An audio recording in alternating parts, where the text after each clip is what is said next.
Sweet fruits of the land.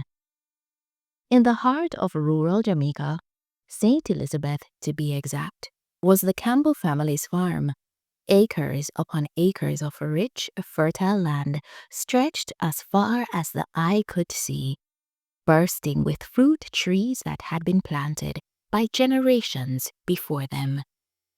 Every summer, the Campbell children, Taj, his younger sister Anaya, and their cousins Marlon and Shari waited eagerly for the season of plenty.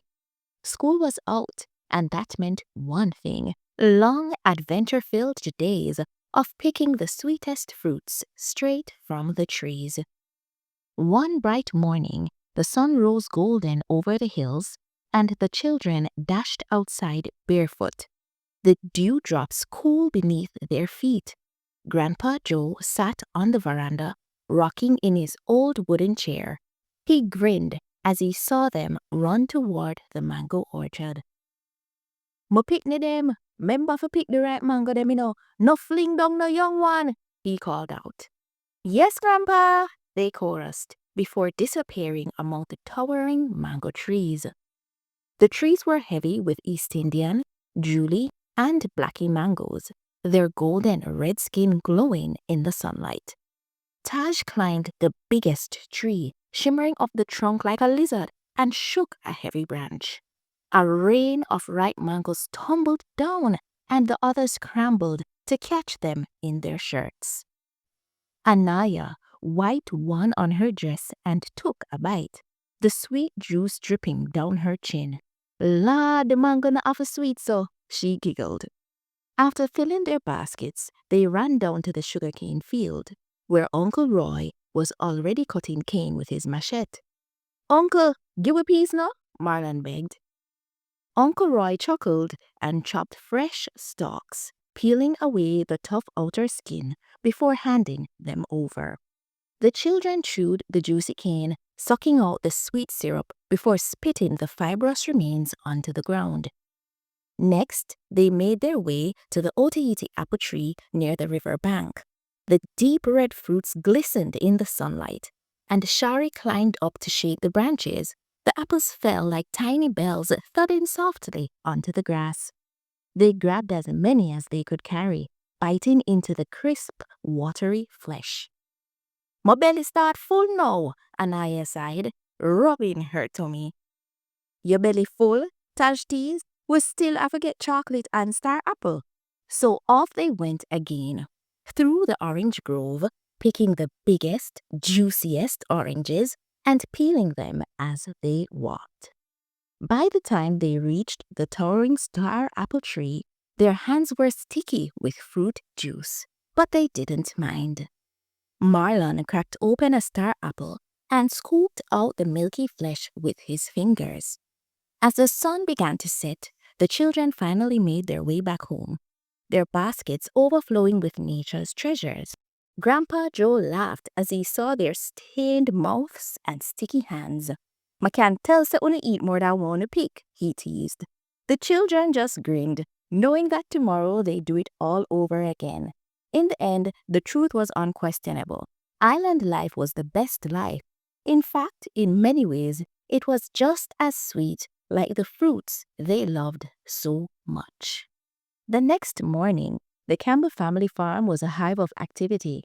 Roosters crowed, the smell of Granny's fried dumplings filled the air, and the sound of crates being stacked echoed across the yard. Today was a big day. It was market day, and that meant one thing: loading the truck with the best fruits to send to Kingston. Taj, Anaya, Marlon, and Shari rushed outside after breakfast, eager to help.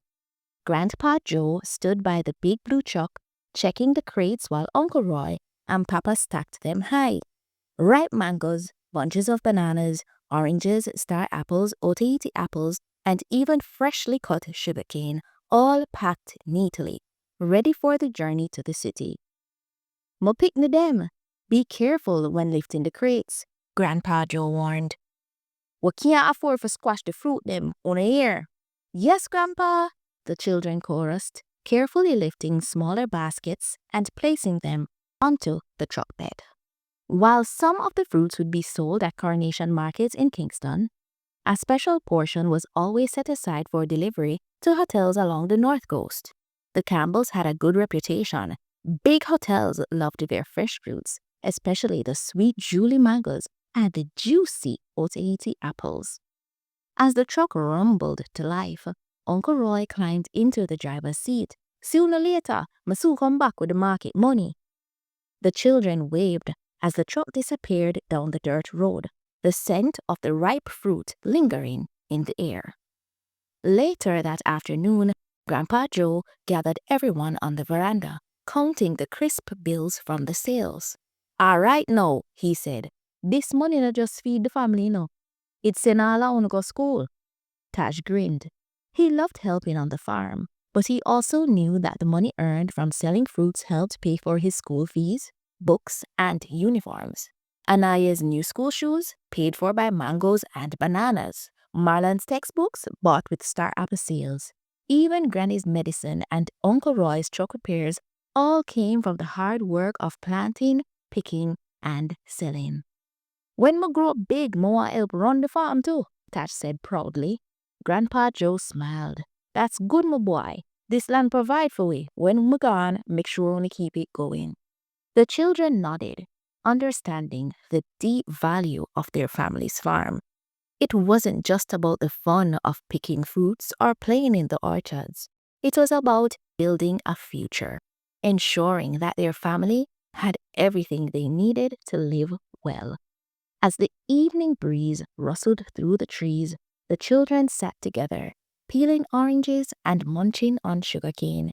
They thought about how something as simple as a mango or a banana could change lives, sending the children to school, putting food on the table, and keeping their family strong.